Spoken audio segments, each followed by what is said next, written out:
My name is Jen Brown with Yogasana Fitness, and today for the tutorial I'm going to talk to you about folding blankets and using blankets in the yoga class. So at a glance, how a blanket is folded might not matter much to you, but what happens is there's more than one way to fold a blanket, and if they're not folded in the same way, then it's a little awkward when you're trying to use the blanket and just pull it off the shelf to put it to good use. So these two blankets look like they're folded the same way, but actually they're not. One of them is folded correctly and one of them isn't. So let me show you what a correctly folded blanket should look like. When you unfold the blanket into half, it covers your yoga mat so that you can lie down on it comfortably. And that might be useful just for comfort if it's particularly cold in the yoga studio, but it might also be nice for certain poses where we're on our backs. So if you're doing rollbacks, or if you're doing leg raises, or taking the legs side to side, PARIGHASANA, then we might want to have some padding underneath. Now this blanket, which looked like it was folded the exact same way, when you open it up, it doesn't quite fit the yoga mat. It's a bit wide and too short. So what happened is when it was folded, the shorter sides were put together first. So we want to put the two longer sides together, making a long, skinny blanket in half. And then from there, you fold it into quarters, and then into eighths. And it's really important also to try and get the folds out of your blanket so that you don't feel any wrinkles underneath. Because if you do feel wrinkles, a little bit like the princess and the pea, you'll notice it. And it can either be distracting, or it might even be uncomfortable. And if it's uncomfortable, then that will take your attention away from where you should be in the yoga posture, right? Because yoga is about not just studying what the physical body is doing, but also what the mental body is doing. And if your mental body is focused on a lump under your back or under your knee or something, then you're not practicing yoga to its full potential. Now, one of the postures in which we might use blankets is simple sitting, SUKHASANA. So sometimes one blanket is enough. Some students I might give two blankets. How do you know if you need height? Well, for most of us, when we sit with our legs crossed, the knees are higher than the hips. And when the knees are higher than the hips, then the pelvis, the femurs come this way, the pelvis tilts back. And then when I ask a student to try and sit tall, the pelvis still stays here, but they try to push the spine forward and they try to lengthen through here, even though their pelvis is still tilting back. So if you sit up on some height, and right on the edge of that height, now whether you're using blocks or blankets is up to you. If you sit on the edge, then you can tip the pelvis slightly forward, the femurs point down, the knees go down, and you can just sit up a little taller, which is good for breathing, which is what we want to be doing when we're practicing yoga or meditation. So another seated posture where I might use blankets is VIRASANA. So VIRASANA looks like this. Traditionally, the knees are together. We take the calves apart and we sit between the feet. But that's not accessible to everyone. Now you can, of course, put blocks there and sit on the blocks. But sometimes sitting on a blanket is simply more comfortable. So for those students, I might fold a blanket like this into thirds, which is about the width of a block. Place that between their feet, and then they can sit on that. And for some students, this is still too low, so I might add a block to this or add another blanket to make it more comfortable, because sometimes we're in Virasana for a while doing different arm variations, that kind of thing. Also in Virasana, I might put it behind a student's knees. So some students have knee pain in Virasana. Having the blanket at the back of the knees creates a little more space behind the knee joint so that they can sit up more comfortably and not be distracted by the pain at the back of the knee. For other students, the pain comes at the feet. So when we're in Virasana, the feet are in plantar flexion. Sometimes that causes cramping in the sole of the foot. So for those students, I might roll up a blanket into a log, more or less. And then they can place their ankles over that. And so it puts their foot in a more natural position. They can still sit up nice and tall just like the rest of the class in Virasana and do all the other things that we're doing without the pain in their ankle and foot. Now for some students in Paschimottanasana is a straight-legged forward bend where we go like that. But for some students, working with straight legs is uncomfortable, and sometimes it can pull on a nerve. And so to relieve the pain that they get from stretching the nerve, their natural inclination is to bend their knees. However, when you bend your knees, you're not engaging the muscles at the front of the leg. And if we want to stretch the muscles at the back of the leg, then we need to contract the muscles at the front. So for those students, I might give them a little blanket rolled up like this under their knees so that they can still have the bent knee, but now they can push the back of the knee into something so that they can engage their quadriceps a little more. And then they can take their forward bend there, and it helps prevent any lower back pain that might come from the nerves being stretched in that posture. Now there's other students who like to take Paschimottanasana on blocks, but often what I see, if a student goes high on blocks and then go forward, so now they're putting weight on those legs, I find that they hyperextend their knees sometimes. So if a student is hyperextending their knees, I might put a blanket there as well.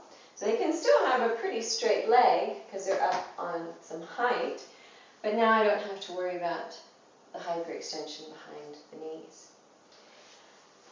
Now another seated posture where I might use a blanket is TRIANG MUKHAIKAPADA, Paschimottanasana, which is a mouthful to say. And look, I have to say, this pose doesn't get done very much in a lot of classes, but it's a beautiful yoga pose, and I like to do it every so often with my students. Again, it can also be done with a block, but blankets are softer, and if you've got blankets available to you, you might as well use them. So let me show you what the posture looks like. One leg is in Virasana, where you sit inside the foot. The other leg is straight, and then the Paschimottanasana part is the forward bend. But often what happens is the hips are not level. This hip with the bent knee is higher than the hip with the straight leg. So to help level the hips, we place some height under the hip of the straight leg while we bend that leg, and now the hips are more level, and then the student can take their forward bend more easily in a safer way. So having a bit of height there is helpful for that particular posture.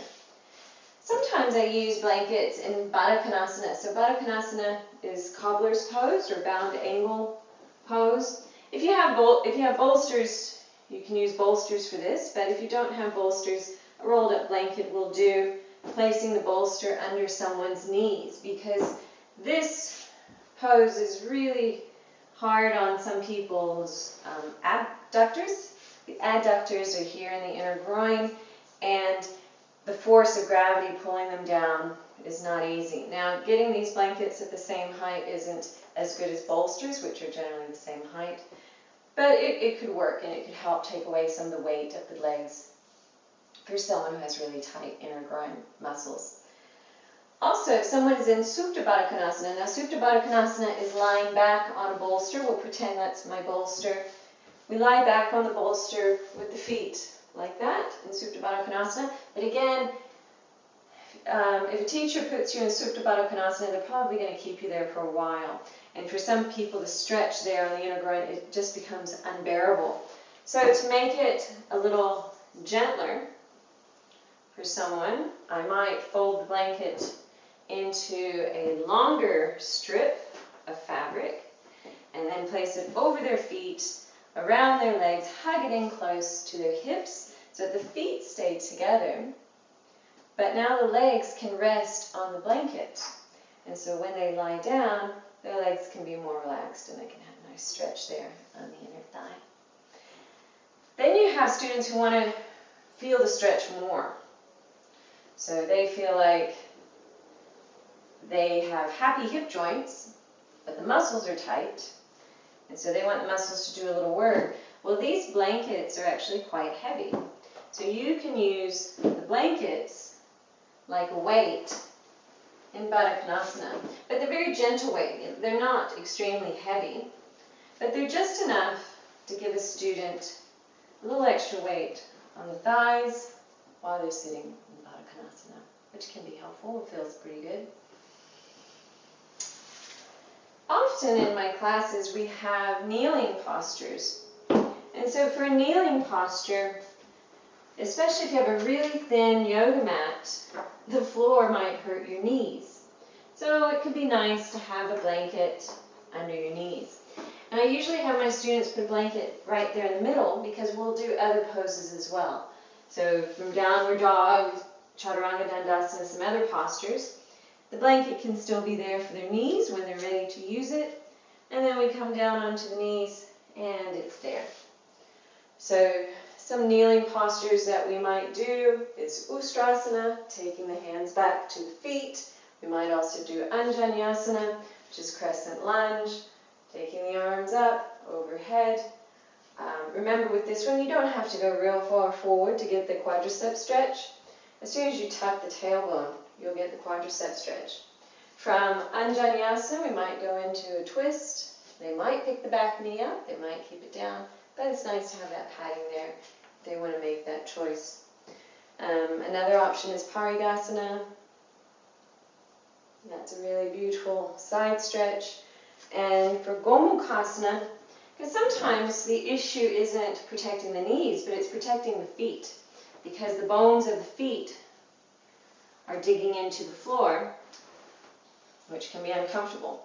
So for a pose like GOMUKHASANA, I might encourage students to use a blanket so that the bones of their feet aren't pressing into the floor too hard.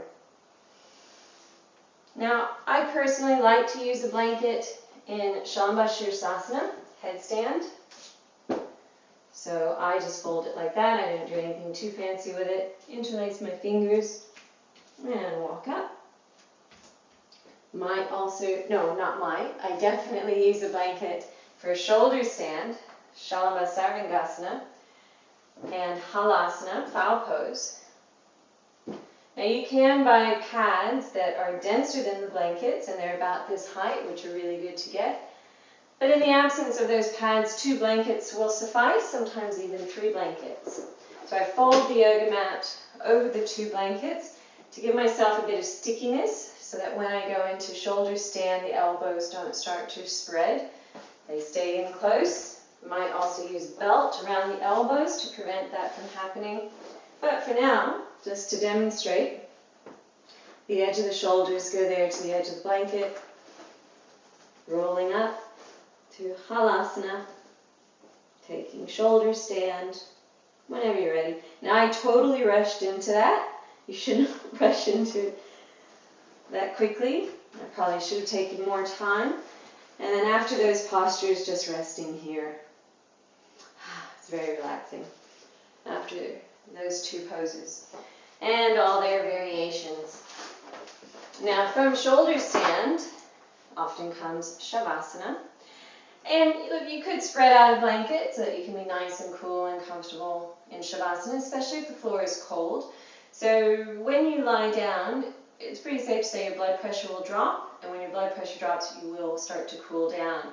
And when you start to cool down, if you start to get too cool, then it's hard to relax. It's generally easier to relax when you're warm and cozy. So even covering up with a blanket, placing a blanket under your head, can just make Shavasana a more pleasant state to be in. For some people, lying on their backs isn't that comfortable. They have lower back pain.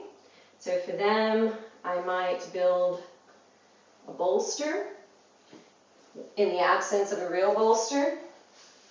And then we would place that under their knees so that they can relax more easily. Because trying to hold the knees in a bent position, it's easy enough, but sometimes when they can stretch the legs out, it can be more relaxing. And then 2 more things I'd like to show you in Shavasana that I like to do for my students. I make a Z fold in the blanket. So to make a Z fold, pick up 1/3 and fold it over the other 2/3, placing that along the spine,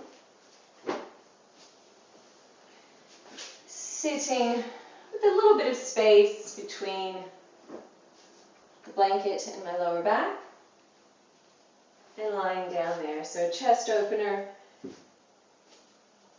which makes it easier to breathe more fully.